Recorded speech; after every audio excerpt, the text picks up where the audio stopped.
Hello viewers, welcome back to our channel general studies with Anoop K Verma. हम लोग कर रहे हैं बिहार पब्लिक सर्विस कमीशन के अंतर्गत जो आज आपका एग्ज़ाम हुआ है हेड मास्टर का, और ये एग्ज़ाम कंडक्ट हुआ है 31 मई 2022 को। ठीक है। और इस पेपर का बेसिकली एक पार्ट जो है पार्ट 1, जिसके अंदर हमने किए थे 107 से लेके 150 तक के क्वेश्चंस को कवर किया है हमने पूरा। और इस क्वेश्चंस के अंदर हमने आई थिंक 2 या 3 क्वेश्चंस को स्किप किया था। वो इस पर्टिकुलर वीडियो के अंदर हम उन सभी क्वेश्चंस को कवर अप कर लेंगे।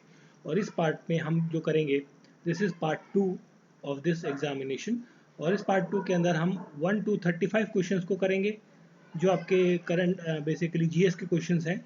और इसके बाद हम 35 से लेकर 84 तक के जो क्वेश्चंस हैं उनको स्किप करेंगे, because they are related with the BEd और डीएलएड पर्टिकुलर कोर्सेज। ठीक है। ये स्पेसिफिक कोर्स हैं बीएड के अंदर, जो आपका एजुकेशन पॉलिसीज होती हैं उससे रिलेटेड क्वेश्चंस हैं, उनको स्किप करके बाकी उसके बाद फिर जो मैथमेटिक्स का पार्ट आएगा 85 क्वेश्चन से लेके 105 नंबर क्वेश्चन तक, उन सभी को देखेंगे हम। ठीक है। तो चलिए देखते हैं। पहला क्वेश्चन क्या है हमारा यहाँ। इसमें पूछा गया है, कांग्रेस ने उदारवादियों पर आक्षेप पर सुरक्षित वाल्वो वाल्वो सिद्धांत का जो प्रयोग है वो किसने किया था। ये किया था option number B, correct answer होगा लाला लाजपत राय के द्वारा ही किया गया था।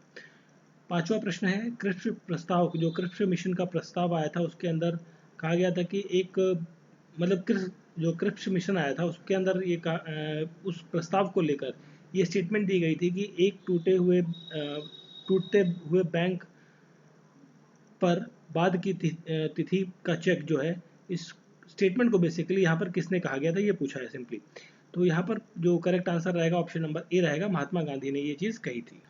फिर देखिए हम आगे बात करते हैं। दूसरा प्रश्न है, स्वतंत्रता आंदोलन के प्रथम चरण में आदिवासी भारतीय नेतृत्व द्वारा निम्नलिखित में से किसको समझा और संगठित किया गया। इसमें संगठित किया गया था आर्य समाज को। ऑप्शन ए जो है करेक्ट आंसर रहेगा सेकंड प्रश्न का। छठे प्रश्न की बात करें, दैट इज घाटो, आई थिंक बाटो है, मेरे को थोड़ा ब्लर दिख रहा है, तो बाटो और छोड़ो। ठीक है। ये जो नारा है ये किसने दिया था, ये दिया था मोहम्मद अली जिन्ना ने। तो एक्चुअली पेपर जो है थोड़ा सा ब्लर दिख रहा है कहीं कहीं कहीं, तो हो सकता है पढ़ने में दिक्कत हो रही हो, बट करेक्ट आंसर आपको पता लग रहा है कि ऑप्शन नंबर 6 का क्वेश्चन नंबर 6 का ऑप्शन नंबर ए है करेक्ट आंसर। भारत का महान वृद्ध व्यक्ति किसे कहा जाता है, वो कहा जाता है Dadabhai Naoroji. Option D is correct answer. फिर देखिए नेक्स्ट क्वेश्चन है, भारतीय राष्ट्रीय कांग्रेस की प्रथम महिला अध्यक्ष कौन थी, एनी बेसेंट। और प्रथम भारतीय महिला की बात करी जाए तो सरोजिनी नायडू। सविनय अवज्ञा आंदोलन, जिसे सिविल डिसओबीडियंस मूवमेंट कहते हैं, इसका शुरू करने का निर्णय कब लिया गया था, ये लिया गया था लाहौर सेशन जब खत्म हुआ था उसके बाद 1930 में ये आपका सिविल डिसओबीडियंस मूवमेंट हुआ था, और जिसके तहत जो दांडी मार्च है वो सबसे पहले शुरू किया गया था। तो यहाँ पर जो करेक्ट आंसर रहेगा ऑप्शन नंबर सी, लाहौर अधिवेशन। फिर देखिए अगला प्रश्न है, भारत के विभाजन का प्रथम बार माउंटबेटन योजना के द्वारा स्वीकार किया गया। माउंटबेटन योजना को 3 जून प्लान के सॉरी 2 जून 2 जून प्लान के नाम से भी हम जानते हैं। ठीक है। तो option D is the correct answer. 11वां प्रश्न है, बौद्ध धर्म हिंदू धर्म के अंदर एक सुधार आंदोलन था, इन शब्दों को किसने कहा था, ये कहा था वी एन स्मिथ ने। ऑप्शन डी जो है यहाँ पर करेक्ट आंसर रहेगा। 12वें प्रश्न की बात करें, किसने सोचा था कि जो फर्स्ट बुद्धिस्ट काउंसिल है, प्रथम बुद्धिस्ट काउंसिल जो है राजगीर के अंदर होगी, वो कही थी आजाद शत्रु ने, क्योंकि उन्होंने ये करवाई थी। Option D is correct answer 12वें प्रश्न का। 9वें प्रश्न की बात करें, किस घटना के दौरान वंदे मातरम गीत जो है एक धार्मिक मंत्र बन गया, ये था घटना आपकी बंगाल विभाजन। ऑप्शन ए करेक्ट आंसर रहेगा 9th क्वेश्चन का। फिर हम बात करते हैं 10वें प्रश्न की, किसकी अध्यक्षता के अंदर 1940 में रामगढ़ के अंदर जो इंडियन नेशनल कांग्रेस है, भारतीय राष्ट्रीय कांग्रेस का 53वां अधिवेशन हुआ था, वो थे Maulana Abdul Kalam Azad. Option number C correct answer. 13वें प्रश्न की बात करें, किसने द्वारा 3 प्रसिद्ध बंदरगाह सोपारा, कॉम्बे और बचोड़ को गुप्त साम्राज्य के अंदर मिलाया गया, वो थे चंद्रगुप्त विक्रमादित्य। ऑप्शन सी जो है यहाँ पर करेक्ट आंसर रहेगा। 14वें प्रश्न की बात करें, वह प्रथम भारतीय मुसलमान कौन था जो दिल्ली की गद्दी पर काबिज हुआ, वो था Aram Shah. Option D correct answer 14वें प्रश्न का। फिर हम बात करते हैं 15वें प्रश्न की, महान मुगल सम्राटों में से जैसे बाबर से लेकर औरंगजेब तक 2 ऐसे सम्राट रहे हैं जिनकी माताएं जो हैं राजपूत घराने से थी। ठीक है। तो वो थे जहांगीर और शाहजहां। ऑप्शन सी जो है यहाँ पर करेक्ट आंसर रहेगा। 18वें प्रश्न की बात करें, किस अधिनियम के तहत जो इंग्लैंड में होने वाली वार्षिक परीक्षा के माध्यम से सिविल सेवा सेवकों की नियुक्ति का अनुमत किया गया। ठीक है, तो ये था आपका 1853 का जो चार्टर्ड एक्ट आया था उसके तहत। ठीक है, फिर देखिए 16वां प्रश्न है, निम्नलिखित में से किसके द्वारा किसानों की उनकी खेती की गई जमीन खेती लायक जो ज़मीन है उसको अलग कर दिया गया। तो ये था स्थायी बंदोबस्त जिसे कहा जाता है, स्थायी बंदोबस्त। ऑप्शन सी जो है करेक्ट आंसर रहेगा। 1530 के अंदर दक्षिण बिहार के वास्तविक शासक कौन थे? वो थे Sher Khan. Option C correct answer है। फिर हम बात करते हैं 1893 के अंदर ब्राह्मण विधवा से किसने शादी करी? देखिए यहाँ पर जो करेक्ट आंसर रहेगा वो डे के कार्वे, बट यहाँ पर एक और नाम हो सकता था जिससे कन्फ्यूजन क्रिएट हो सकती थी, वो नाम था महादेव गोविंद रहाणे। ठीक है, और ये उस टाइम पर मतलब 1893 के अंदर ही जो बॉम्बे हाई कोर्ट था उसके जज बने थे और इन्होंने भी एक विधवा महिला से शादी करी थी। ठीक है, बट यहाँ पर correct answer option number D. 20वें प्रश्न की बात करें, पंचेत की जागीर बिहार में एक भाग के रूप में निश्चित ही वर्णित है, ये कहाँ लिखा गया है? बेसिकली तारीख शेरशाही में। ऑप्शन बी जो है यहाँ पर करेक्ट आंसर रहेगा 20वें प्रश्न का। 21वें प्रश्न की बात करते हैं, किस फिल्म अभिनेता को FIAF, ठीक है, FIAF पुरस्कार देने के लिए फिल्म आइकॉन ने अंतर्राष्ट्रीय फेडरेशन द्वारा चुना गया है? तो वो है अमिताभ बच्चन। ऑप्शन डी जो है करेक्ट आंसर है। 2021 के अंदर कागज रहित बजट पेश करने वाला पहला राज्य बना है आपका Uttar Pradesh. Option B correct answer रहेगा यहाँ पर।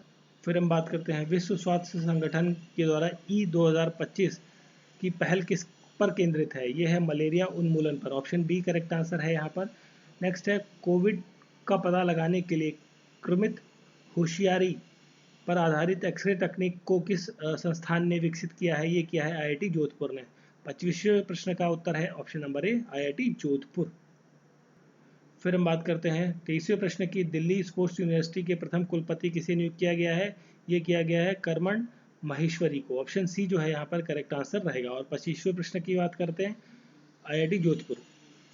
फिर देखिए अगला प्रश्न है 26वां प्रश्न, इंडिया इंटरनेशनल विज्ञान उत्सव 2021 का जो 7वां संस्करण है ये कहाँ आयोजित किया गया? ये पणजी गोवा के अंदर आयोजित किया गया। ऑप्शन डी करेक्ट आंसर 26वें प्रश्न का। 29वें प्रश्न की हम बात करें तो 2020 के अंतर्गत जो बिहार विधानसभा इलेक्शन हुआ है उसके अंदर मतदाताओं की जो उपस्थिति रही है उसका प्रतिशत आपको बताना, कितने परसेंट मेल्स थे, कितने परसेंट फीमेल्स ने यहाँ पर वोट कास्ट किया है अपना? तो यहाँ करेक्ट आंसर रहेगा 55% पुरुष थे, 7% महिलाएं थी। ठीक है, फिर देखिए अगला प्रश्न 27वां है, निम्नलिखित भारतीय ओलंपिक नीरज चोपड़ा ने कितने मीटर दूरी तक जो थ्रो किया था जिसके लिए उन्हें गोल्ड मेडल मिला था? वो डिस्टेंस थी 87.58। Correct answer option number C. Next है, बिहार में इथेनॉल उत्पादन संवर्धन नीति 2021 में कितनी राशि की सब्सिडी का प्रावधान है? यह है 5 करोड़। ऑप्शन सी जो है यहाँ पर करेक्ट आंसर रहेगा। फिर देखिए अगला प्रश्न है 28वां प्रश्न, वर्ष 2021 में नाटो शिखर सम्मेलन का निम्नलिखित में से क्या विषय रहा है? तो यहाँ पर जो विषय रहा है 28वें प्रश्न में, तो ये रहा है गठबंधन की एकता को सुदृढ़ करना। ऑप्शन डी जो है यहाँ पर करेक्ट आंसर रहेगा।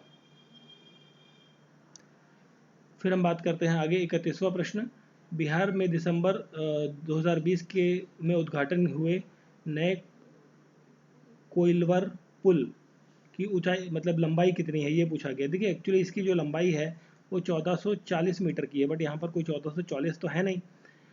आप ये भी ले सकते हैं, बट मेरे ख्याल से करेक्ट आंसर तो यहाँ पर ऑप्शन ई रहना चाहिए। ठीक है, 1400 ई रहना चाहिए क्योंकि 1440 है। अब यहाँ पर आप 1500 कर दोगे राउंड फिगर, तो ऐसा थोड़ी होता कि 60 मीटर का आपकी लंबाई ऐसी हवा में चली गई है ना। तो ऑप्शन ई जो है यहाँ पर करेक्ट आंसर रहेगा 31st क्वेश्चन का। फिर देखिए नेक्स्ट क्वेश्चन 32वां प्रश्न है, UNSP तथा बिहार सरकार के बीच फरवरी 2021 के अंदर हुए समझौते ज्ञापन में कौन सा शामिल है? देखिए यहाँ पर कार्बन को कम करना है। ठीक है, कार्बन इमिशन को कम करना है, ये यहाँ पर क्या है मुख्य उद्देश्य रहा है यहाँ पर। ठीक है, 32वें प्रश्न का आंसर ऑप्शन नंबर ए। 34 प्रश्न की बात करें, हाल ही में किन दो देशों ने अंतर्राष्ट्रीय चंद्र अनुसंधान केंद्र पर कार्य करने की योजना बनाई है? ये बनाई है योजना आपकी दैट इज एक्चुअली मेरे को थोड़ा सा डाउट है इस क्वेश्चन में, भारत रूस है या चीन जापान, इन दोनों में थोड़ा सा डाउट है। तो फिलहाल मैं अभी इस क्वेश्चन को स्किप कर रहा हूँ, मैं आपको कमेंट बॉक्स में इसका आंसर लिख दूंगा। ठीक है, इसमें थोड़ा सा डाउट है मुझे, ये दोनों ऑप्शन हो सकते हैं, इन दोनों में से कौन सा वाला है, ये थोड़ा सा मेरे को कन्फ्यूज़न हो रहा है इस टाइम पे। फिर देखिए अगला प्रश्न है, 2020-21 में राष्ट्रीय औसत प्रतिशत के रूप में बिहार के प्रति व्यक्ति आय का मौजूदा कीमत कितना रहा है।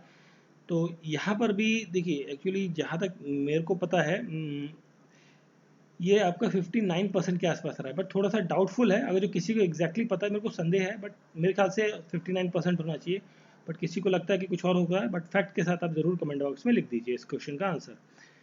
35 क्वेश्चन की बात करें, नवंबर 2020 में हुई G20 की जो मेज़बानी है वो किसके द्वारा की गई थी, ये की गई थी रियाद, सऊदी अरेबिया में कराया गया था। Riyadh is the correct answer.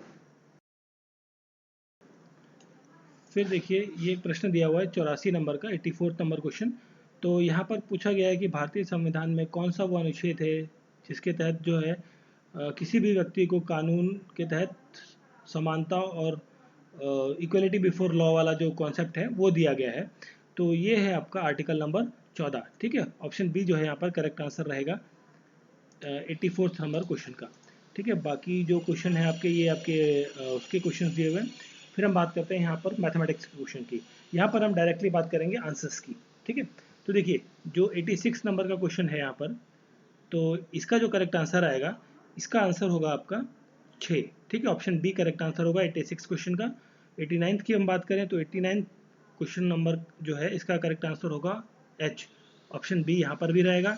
90 question number की हम बात करें तो यहाँ पर करेक्ट आंसर रहेगा ऑप्शन डी 32।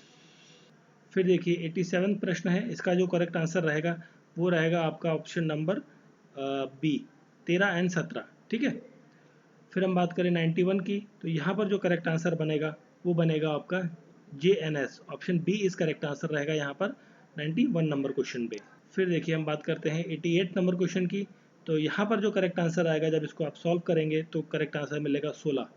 ठीक है, 92 की हम बात करें तो यहाँ पर जब आप इस वैल्यूज़ को सॉल्व करेंगे पजल्स को, तो आपको मिलेगा आंसर यहाँ पर option B is the correct answer.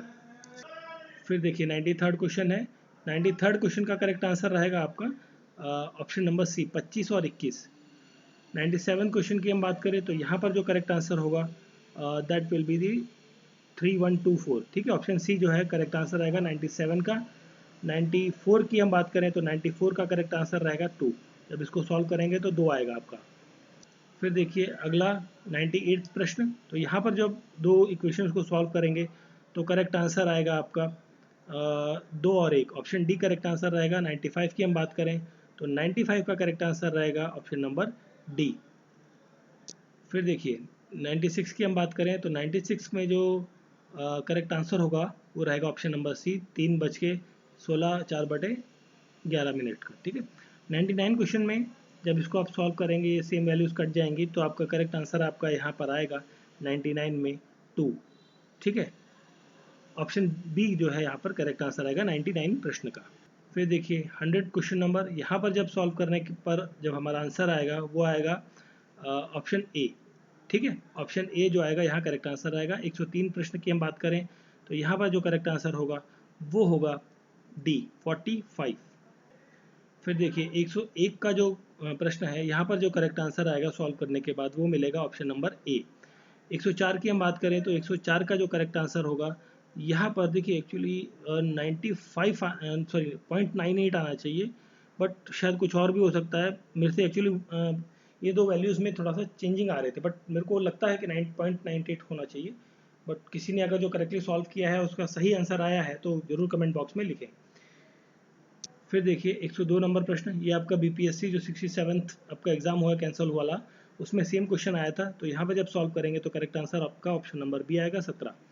15वें question की हम बात करें, सॉरी 105 नंबर की, नॉट 15वें, 105 नंबर का जो प्रश्न है यहाँ पर जब सॉल्व करेंगे तो करेक्ट आंसर मिलेगा 20 डेज, ऑप्शन सी जो है करेक्ट आंसर है यहाँ पर। और देखिए ये जो पहला एक क्वेश्चन हमारा ये रह गया था 106 वाला नंबर, 106 वाला क्वेश्चन हमने पिछले वीडियो में स्किप किया था।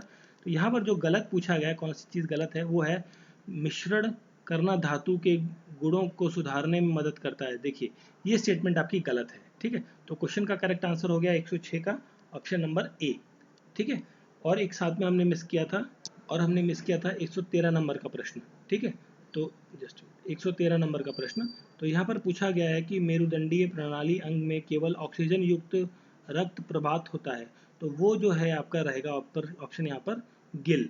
ऑप्शन सी जो है यहाँ पर करेक्ट आंसर, सॉरी डी जो है करेक्ट आंसर रहेगा 113वें प्रश्न का। ठीक है, तो हमने जो है ऑलमोस्ट अब सारे क्वेश्चंस को कवर अप कर लिया है। ठीक है, एक्सेप्ट जो है हमारे डीएलएड या बीएड वाले जो क्वेश्चंस हैं स्पेसिफिकली, ठीक है, उनको छोड़ दिया है। बाकी जितने भी मैथमेटिक्स के थे या जीएस के थे, करंट अफेयर्स के थे, सभी क्वेश्चंस को हमने सॉल्व कर लिया है दोनों पार्ट्स में मिलाकर। ठीक है, आई होप सो आपको वीडियो अच्छा लगा होगा, आंसर्स आपको मैच कर रहे होंगे।